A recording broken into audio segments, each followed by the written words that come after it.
Hello, this is the 2017 or 2018 model of the Citroën C3.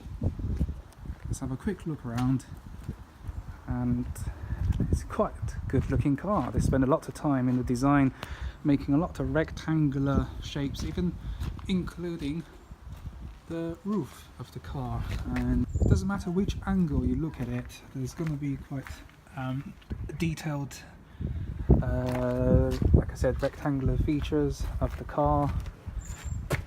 The headlights, the LED lights, even the little fake scoop or fog light area is in that sort of shape. It's very tall, the bonnet on the front, making it look more like a mini crossover than the hatchback. And the plastic wraparound sections is just, I guess it's quite practical because you don't have to worry about scratching your paint job. It's a lot cheaper to replace plastic, I'm sure.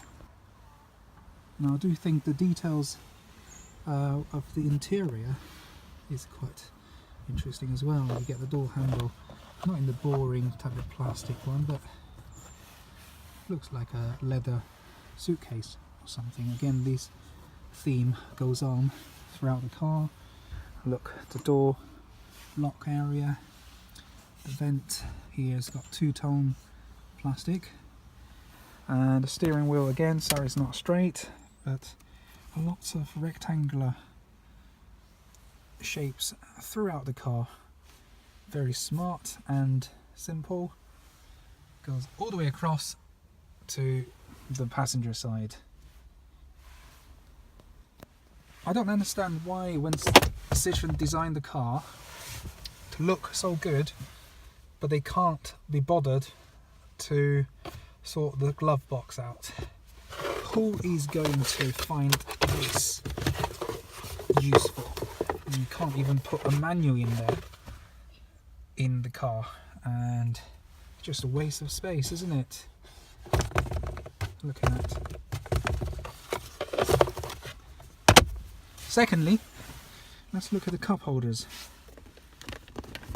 There are two, if you call them cup holders.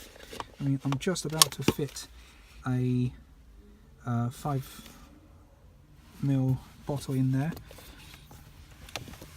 Have a close look.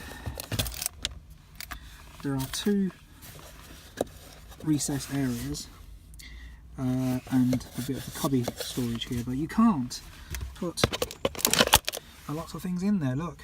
And once you put a small bottle, I don't think you can put cups in there at all, to be honest. Even the McDonald's coffee cup is going to be too big for this car, so what a waste. And the storage here isn't great either, because you tend to, every time you put your seatbelt on, you may just knock the bottle over, and it's not very secure. And this one is very odd shape. It's rubbish in terms of storage. Look, and there's nothing in the back of the seat. Although you do get a little door bin area in the back, which you don't get in every small car. And again, the theme goes on, but not the fancy door handle in the back row. Another storage related complaint from me was, although it's quite nice, you have this rubber lined anti-slip compartment. When you put your phone in there and you want to connect to the Carplay or the infotainment system, the phone just doesn't fit in, and you end up bending the cable, and there's no way you can put a iPhone Plus in there at all. So a bit of a missed opportunity. And the corner of the storage here, it's not very sharp, but it does dig into my knee when I'm not using the clutch. So the forward and rear visibility is very good for the Citroën C3, but the very thick A-pillar is making pulling out of junctions very tricky. I mean, I have experienced it a couple of times. It's just rather bulky and extends all the way down, even with a bit of a cutout here.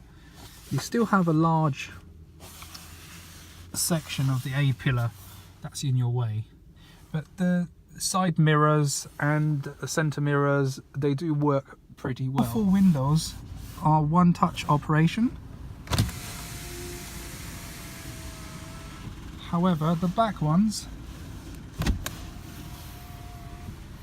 only go down so far, and you might be able to see there's 2/3 that does open, but about 1/3 of the window is stuck, so you can't really get any lower than that.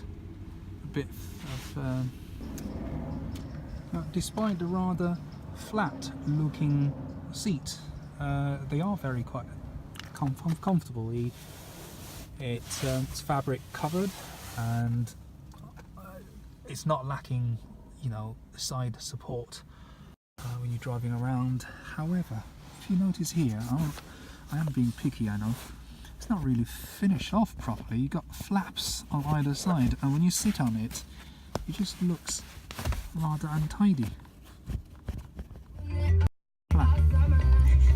Look, the rear doors have electric operated child locks on here, so you haven't got to worry about turning the key on the actual door to activate it. However, these 2 buttons have very bright green lights, and when you're driving at night, you can just about to see the reflection over here, those 2 bright green LED indicators. Yeah, a bit distracting, but not a major issue. Look, as you'd expect, this car is very economical. I've done a few hundred miles now. I'll check just for you, just over 300 miles, and it's averaging 44 miles per gallon, but just don't expect any super performance from the engine or from the handling. I mean, the steering wheel is very light. In town is okay, but on the motorway it isn't, so that's quite a... For such a small car, it has lane departure warning. Wow. And it's activated, and I have noticed that coming up as a warning indicator on here, and a few beeps. But if you have your stereo put on loud, you just can't hear the warning sound. So again, very, very light steering, motorways, and I don't know why they can't just increase the weight. Look, the car has cruise control and speed limiter, and it's controlled on this little stalk under the steering wheel. Problem is though, when you're driving, and if you're not familiar with the buttons, you can hardly see what you are touching. So what's the point of having it there and you can't see anything? It might be better to put them somewhere on the steering wheel rather than hidden underneath it. Now back onto the central display. I really like the Apple Carplay. Never used it before, but now I've used it for a few days, and oh my goodness, I just think all cars should have them, because the sat-nav only works off your phone, so you need to connect that, the radio station, using your phone. Everything's fine, but controlling the temperature, yeah, you have to press it on this touch screen. Why can't you just have a few knobs? Although Citroën did give you the essential ones you need for the early morning, winter morning commutes. You only get 4 buttons, and the sound, volume control and mute button, but everything else, sorry, it's back on the screen.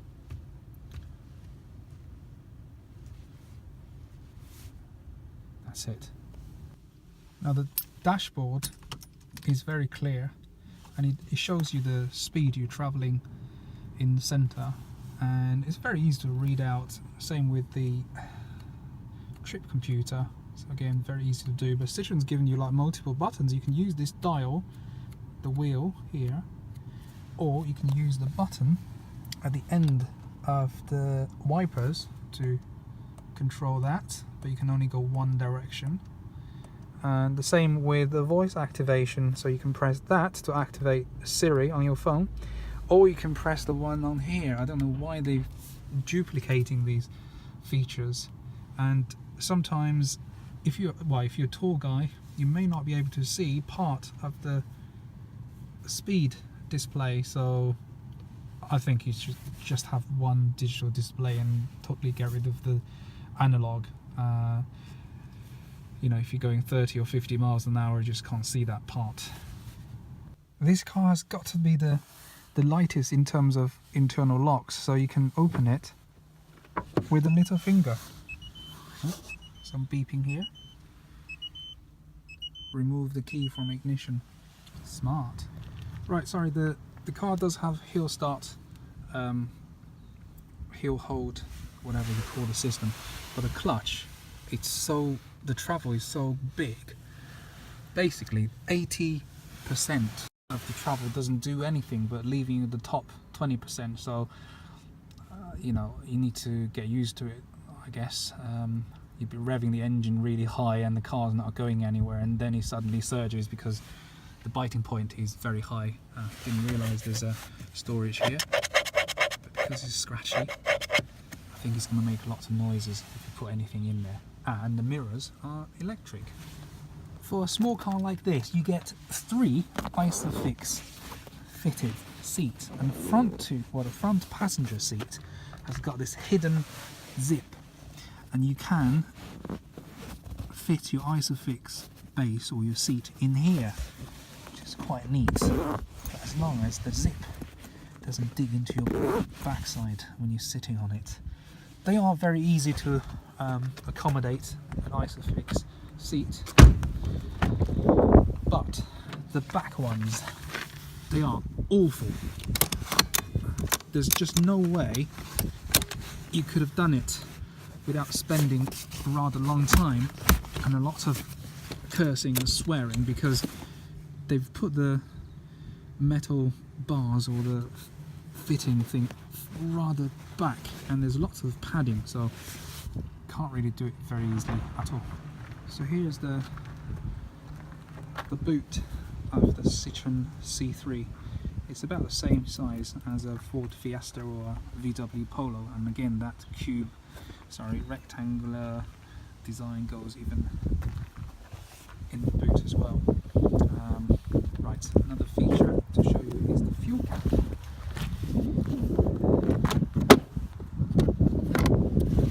I have spent a long time at the petrol station trying to undo it. Now what I normally do is you turn the key and you try to turn it, and the bloody thing doesn't turn because it doesn't turn. All you need to do is just push it in, turn the key, now it's locked, key in, turn it anti-clockwise and take it out. That's it. Piece of plastic. But I think there's nowhere to put it. Look at that. You've got a section here that allows you to put the key in there, so you can refill without using it.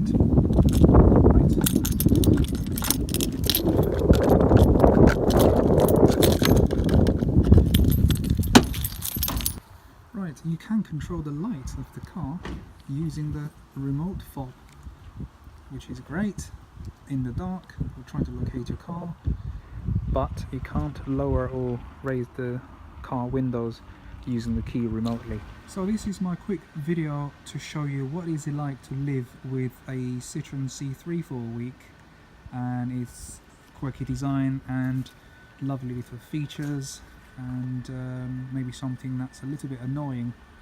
If you have any question about the car, leave it in the comment below and I'll try to answer them for you. Thanks very much. Drive safe.